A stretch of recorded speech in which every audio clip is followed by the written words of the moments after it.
Welcome to Parev-TV. Once again, we join you with an interesting program. This program is going to be very informative, especially about the developments in the Armenian-Azeri border, especially in the Tavush region, where since July the 12th to July the 16th, we've been following developments, unpleasant development, deaths of soldiers and generals and admirals.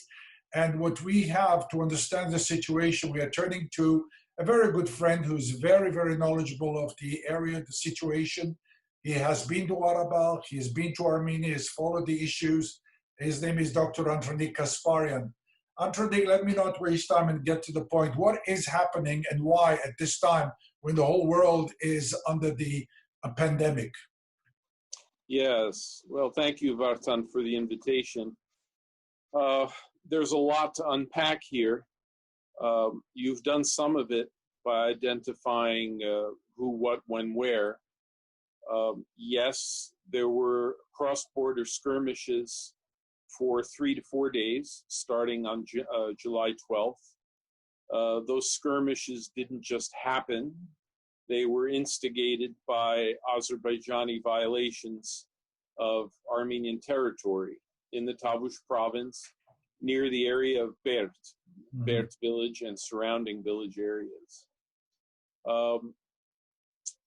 The Azerbaijani incursion was met with a swift response by the Armenian army, which not only defended the heights of Bert, but actually fought back and took a few promontories, a few hills on the Azerbaijani side of the border. As you probably know, we've also inflicted damage on various installations and have captured 2 drones that Azerbaijan was using as part of its assault. I think from the standpoint of the conflict itself, things now seem to have subsided, at least for the moment. There's an uneasy calm.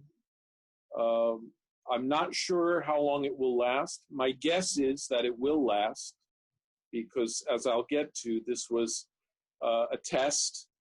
I believe Azerbaijan was testing our reflexes, not only militarily, but diplomatically.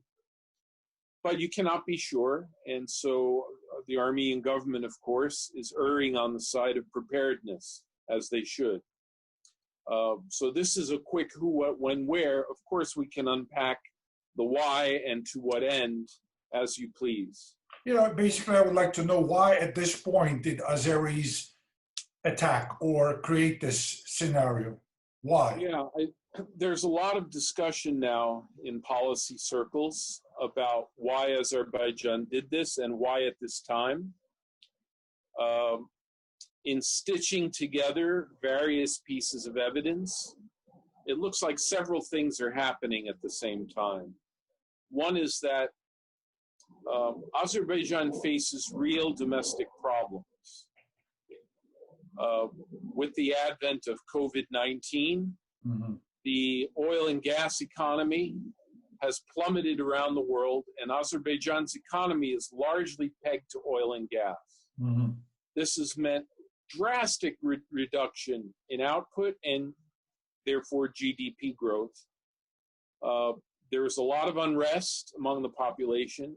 Add to that, since Armenia's democratic revolution 2 years ago, there has been an increasing number of voices speaking out against illegal imprisonments and human rights abuses by the Aliyev regime.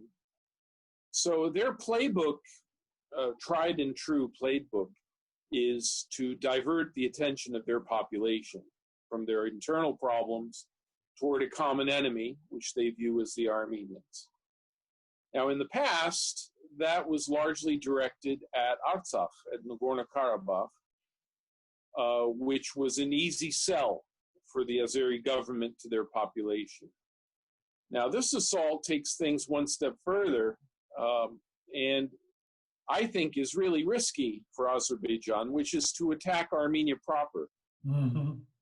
Now, for all of us, of course, there's no difference. Armenia, Artsakh, it's all Armenian. But according to the rules of international diplomacy, Artsakh is disputed territory, whereas Tavush is part of Armenia's inviolable borders that are internationally guaranteed. Why would Azerbaijan launch an attack against the Armenian border unprovoked? This is an open question. I think, an easy answer would be, well, they view Armenia as the aggressor standing behind Nagorno-Karabakh, and therefore, in their verbiage, Armenia is guilty. But I think it goes deeper than that.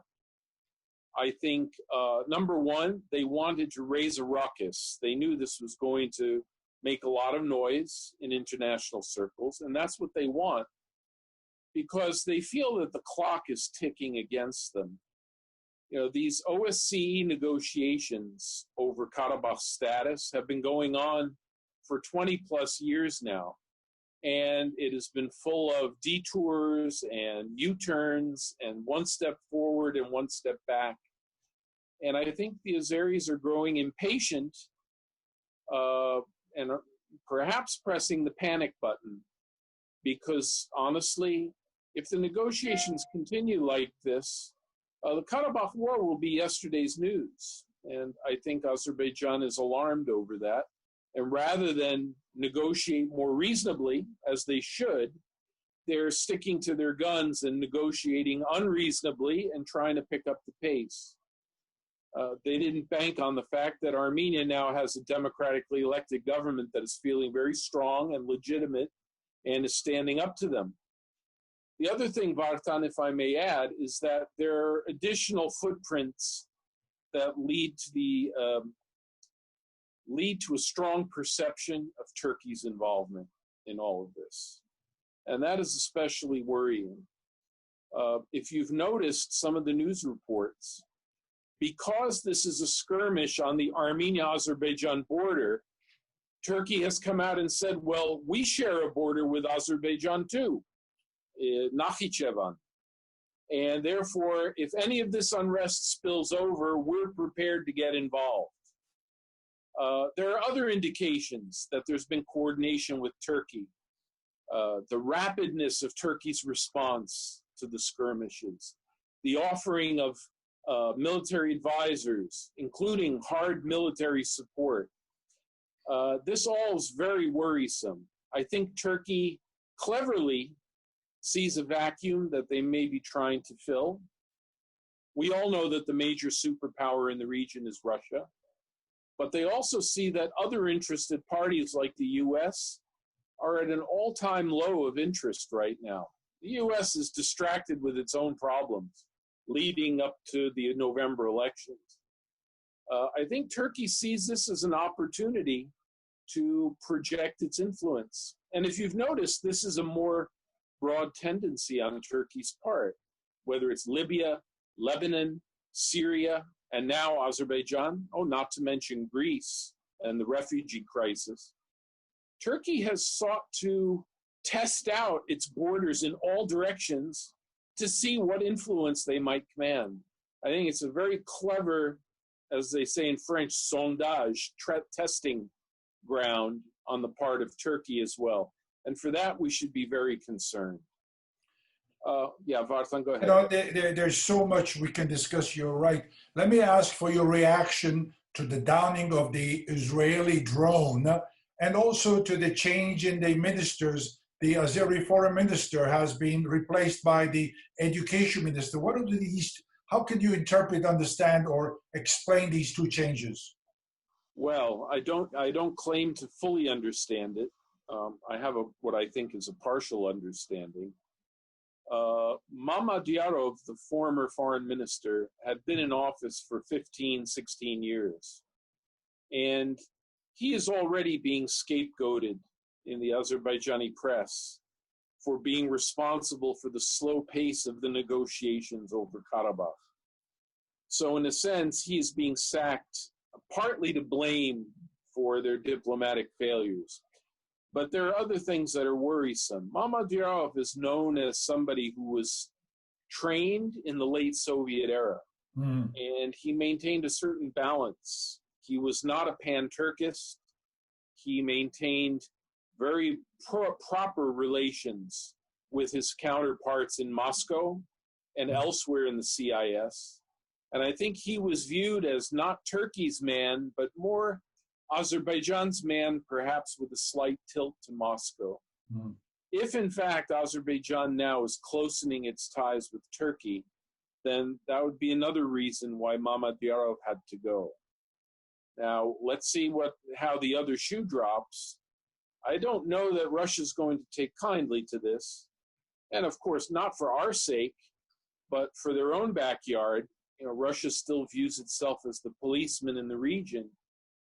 And I can't help thinking of a quarter century ago when a different Azerbaijani government under Elchibey expressed avowedly pan-Turkist sentiments and even talked about uniting in federation with Turkey. And the swift response from Russia was to bring its full pressure to bear on Azerbaijan. You know, the other question was the downing of the drone. We all saw the videos, Khapav, Khapav, Khapav, and we're all excited. We're all proud of the defense capabilities of Armenia. But what is your take? How does this change the balance of power? Well, look, the balance of power, of course, rests on dollars. And there, of course, we're at a disadvantage. Azerbaijan can continue to buy bigger and better weapons, although I have no idea whether they can use those weapons effectively. That's correct. You know, Armenia as a small state has to adopt small state tactics, including quote-unquote guerrilla tactics. If you remember, Vartan, a quarter century ago, the Azerbaijanis held superiority in their ground weaponry, in their tanks, in their medium-range missiles. And the Armenian response was to defeat them in battle, confiscate their equipment, and then turn it around against them. Now, things have changed, of course. There's much less of a ground war going on and more of an air war going on. So I don't want to boast that Armenians can now take their drones and somehow jigger them and use them against them. I can't say that. But what I can say is this, that internationally, there are certain treaties about the utilization of equipment for civilian purposes versus wartime purposes. And I would hope that Zorab Manatsakhanyan, the Minister of Foreign Affairs, is already reaching out to his counterpart in Tel Aviv and asking him, are you aware that your companies are selling these things for the purposes of unprovoked assault on our country? I think that a reasonable discussion can be held with the Israeli Foreign Ministry and perhaps talk some sense into them that they need to more closely supervise these arms sales. You know, many people see Turkey definitely backing Azerbaijan, and they also see Russia backing Armenia. That's the way it's seen from outsiders. My question to you is, can Turkey afford to have a wedge between it and Russia? Because there is so much involvement of Russian investment in Turkey, nuclear plants, there is tourism, there is negotiations in Syria, there are so many things at stake. Can Turkey cut its relation or diplomatic relations with Russia? Yeah, that's a really important question. It's almost like a $64,000 question. And I don't have the answer. I will say this. There has been a tactical rapprochement between Turkey and Russia over the last few years. They are mutually dependent, although Russia certainly is the larger and more stronger power. But Turkey has cleverly navigated the waters, knowing that right now a number of energy agreements are up for renewal. That's and right. Russia's depending on Turkey as a recipient and a transit point for its energy supplies, and it's desperate to get a good price for its energy. Because right now, I mean, Russia is a semi-pariah state according to the US and Western Europe. I think a lot depends, Vartan, on what happens in the coming months with the elections in the US and elsewhere. If the US and Russia can bring back a different status quo that existed during the Obama years and even George W. Bush years, where they weren't, the cozy and friendly, but there was a certain respect and a certain modicum of normality in the relations. Then the air sails out of Turkey's balloon. Right now, they have increased importance because of Ukraine, of Georgia, of other problems between the West and Russia. I just read that there was an agreement between Turkey and Russia that was 25 years ago, and that is to be renegotiated in 2021. Correct. The question is, will Turkey go with Russia, or will Turkey slowly move towards the American camp? That's a good question. It's hard to say because everything now is complicated by COVID. Yes, you're right. Because of COVID, every country, Absolutely, including Russia, have ratcheted down their production. So if we expect that COVID is going to be relieved within a year, then people can sort of hedge and think about, okay, price is going to come back to normal within several years. If the price isn't coming back to normal, then oil suddenly isn't such a hot ticket and Turkey could be left high and dry. Antranig, you mentioned America. Obviously, America is a superpower, and what it does or wants to do happens. The question is the Armenian organizations in Washington, ANCA, Armenian Assembly, they're working very hard to alert the congressman what is being done there. And there are some amendments expected in the Congress of some bills that support Azerbaijan. What do you know about that? Well, I know that the lobby in Washington is pushing for restrictions on aid to, military aid to Azerbaijan.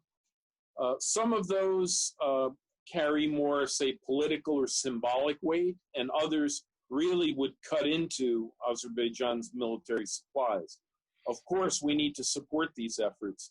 The bigger challenge, though, is that while Congress often heeds the word of our lobbies, the administration seems to be just impermeable. They're almost in a world of their own. And it's not clear how far these will carry without the administration's support. So that's an open question. The other thing, if I may, Vartan, is the other area, in addition to diplomacy and government relations, the other area of struggle is the information wars that are going on right now.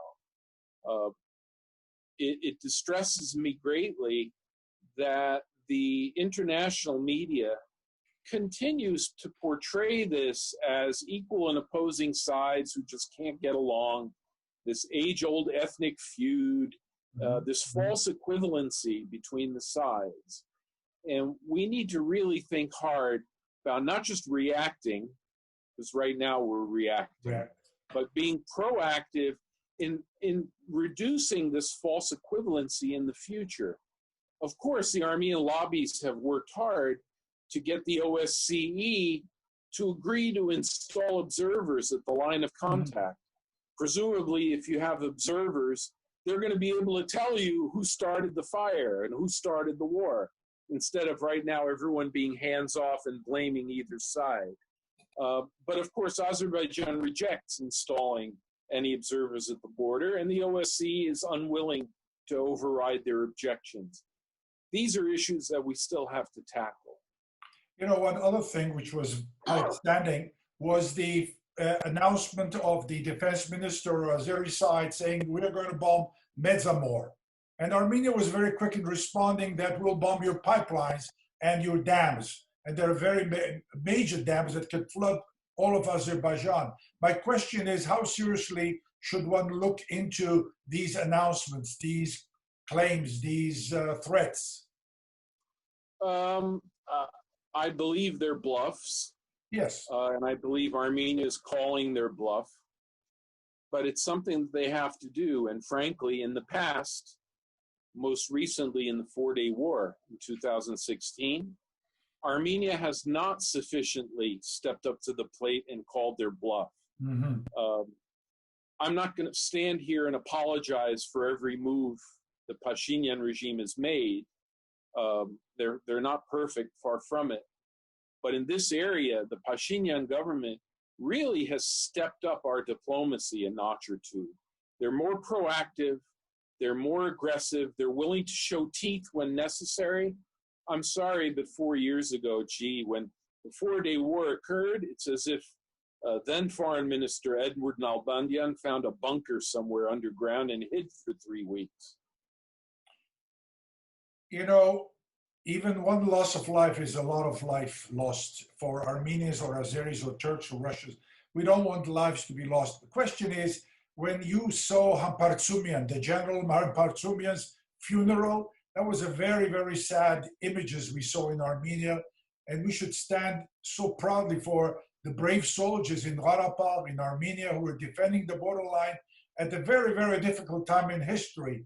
What do you see is our responsibility in diaspora? How should we digest this information? We must be informed, I understand, much better. Now, in this case, I understand discussing with you very openly the issue. We are raising the bar and informing the public as to what to look into. What is it they should look into more, the diaspora Armenian?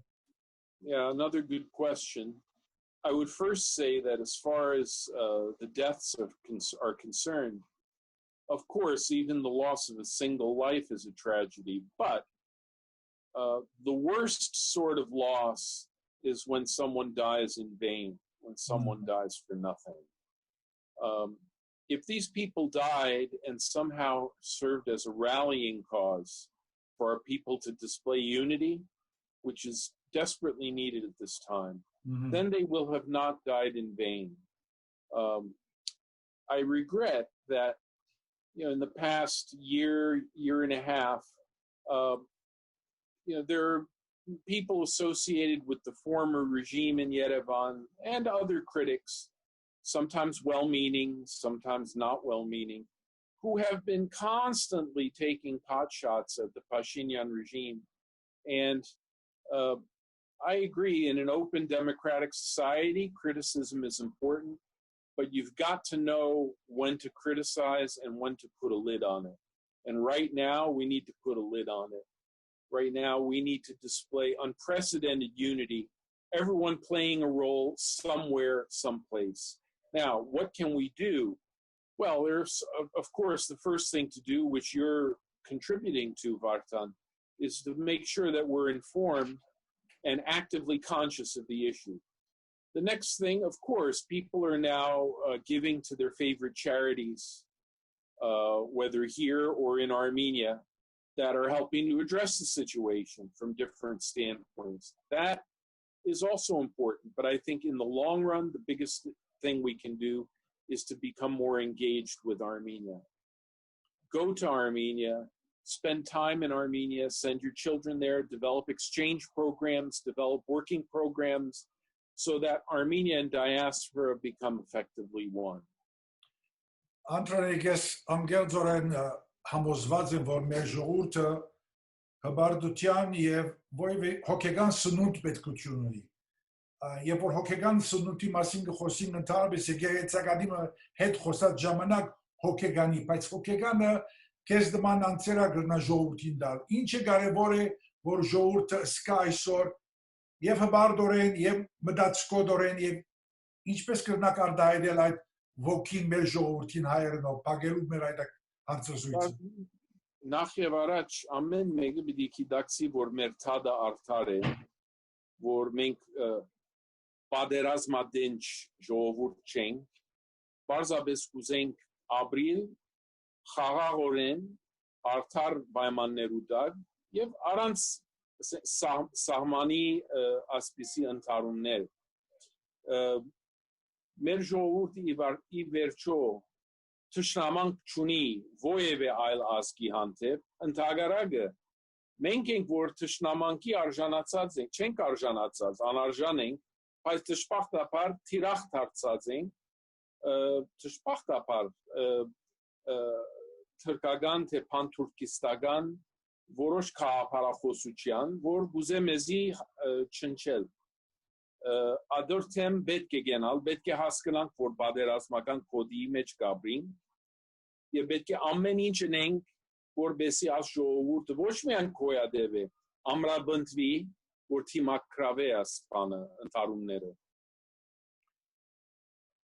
Չեմ գնալ որևէ բան ավելցնել խոսքերուդ, Անտրանիկ, միայն շնորհակալություն քեզի, ձեր միտքին, ձեր հոգին, որ կփոխանցեք մեզ, եւ գուսանք նորին չտեսնվենք շուտով այս նյութերու մասին, եւ խաղաղությունը դիրե աչրջանի մեջ, անգերց, բայց եթե պետք է լա ուրախ ենք եւ գուսանք մեզ հետ միանաք եւ դերակացնեք մեզի ձեր տեսակետները եւ Շնորհակալություն Վարդան, միշտ։ Շնորհակալություն քեզ։